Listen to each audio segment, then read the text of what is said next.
What is going on, everybody? It is William back out with yet another review, and today we're continuing our 28th review series. That's what I'm gonna call it. And for those who do not know what that is the zombie franchise, which of course starts with 28 Days Later, which I've already reviewed on the channel, 28 Weeks Later, which we're reviewing today, and it will all be culminating with the review of 28 Years Later, which I should be reviewing Friday, and I'll see it Thursday with a short out-of-theater action that will also all be culminating in a big giant ranking I have planned of all three movies. But before we get into the beginning of the review itself, guys, don't forget to please subscribe if you're new to the channel, because number one, it's absolutely free, number two, also may be able to YouTube algorithm recommend it to more people, maybe they can join that. And do feel free to comment your thoughts on 28 Weeks Later down below. With that being said, guys, let's give a quick plot synopsis of the film, shall we? So transition issues, 6 months after the original epidemic, the Rage virus has all but annihilated the population of the British Isles. Nevertheless, the U.S. Army declares that danger passed and American soldiers arrive to restore order and begin reconstruction. Refugees return to British soil, but one of them carries a deadly secret. This virus is not gone and is even more dangerous than before. So with 28 Weeks Later, as I said before with my 28 Days Later review, these two movies were both first-time watches. I watched them in anticipation for the newest film, of course, 28 Years Later, which I thought the first trailer for that was fantastic. So, watched 28 Days Later, loved it, and was even more excited for 28 Weeks Later. Loved all the cast that you have involved here that I saw. You have, forgive me, I don't know what the actor's name is, but he plays Rumpelstiltskin from Once Upon a Time. That's at least what I know him most from. He's in this film. You also have Jeremy Renner, you have Idris Elba, you have the woman that plays Maura McTaggart from X-Men First Class, and she's the mom from Insidious as well. She's in here. So, I was excited. So, let's just see what I think about the film, shall we? Alright, so starting off with the positives for 28 Weeks Later, I have the gore. The gore in this film was much more better than the first film. Don't get me wrong, the gore was still really good for the first film, but in this one you get to, since it's more of a different camera angle, which we'll talk more loosely about later, you get to see some more of the gorier kills in this movie that I thought were quite gnarly with all the blood effects, so I thought it looked really good in this film.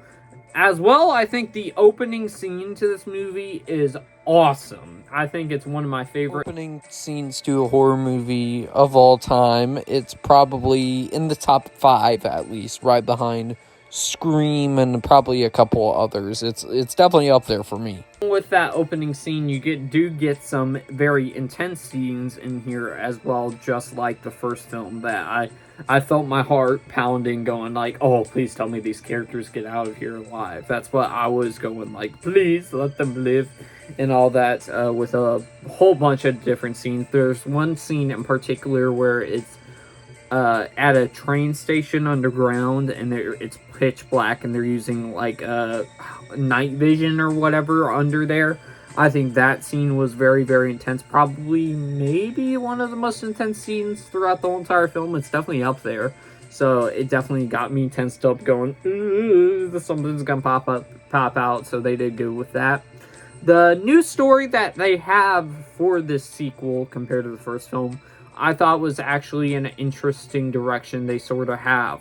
You heard the plot a little bit earlier on, but you have all these people sort of in this kinda, like, all in this secure location or whatever. And you have it being safe at first, but then soon things start to go very sinister, where, seems like all the zombies ain't dead. Along with that, they add some sort of new concepts in here that I thought were quite interesting, that made it differentiate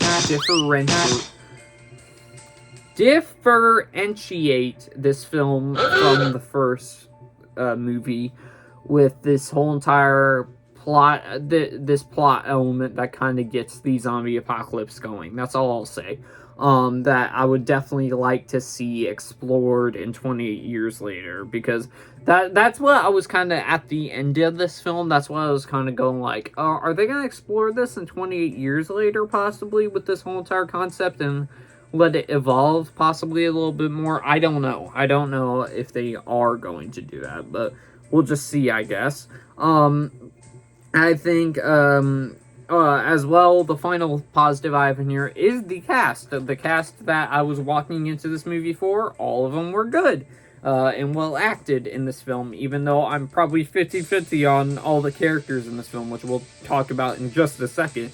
But you have Jeremy Renner in here, as I said before, as this character named Dougal?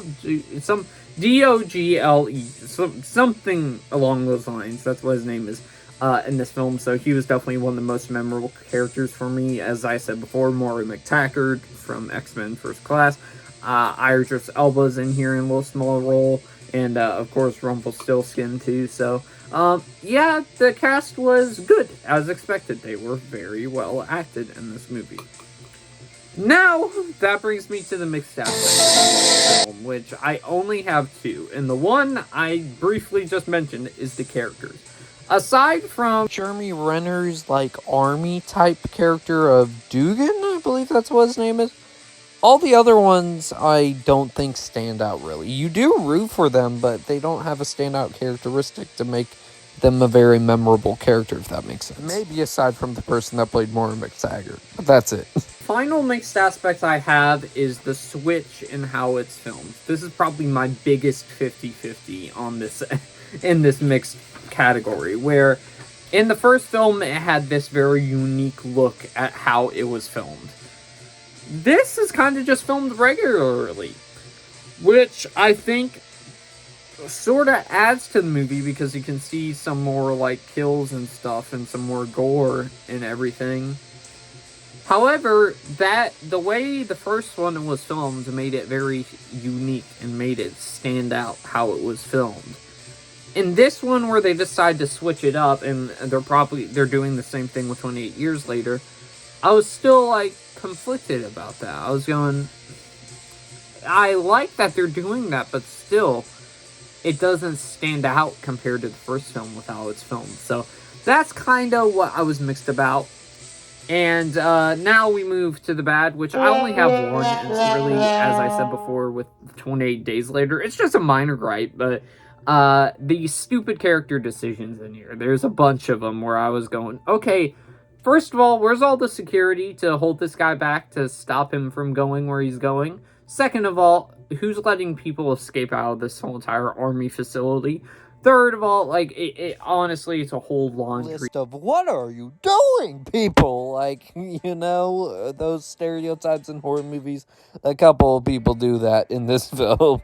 As I said before, it's a minor negative. That's the only bad thing I have about this movie. But other than that, let's bring out the toxic meter.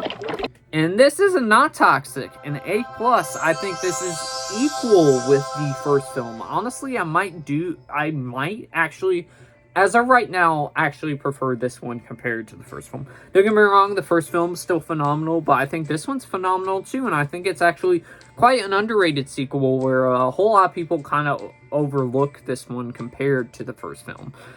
So that is my thoughts on 28 Weeks Later. Be sure to stay tuned in for my next review of this review series, of course, that being 28 Years Later, which you should see a review on Friday, and then Into the Theater, or theater reaction on Thursday. And with that being said, guys, I'll see y'all next one, everybody.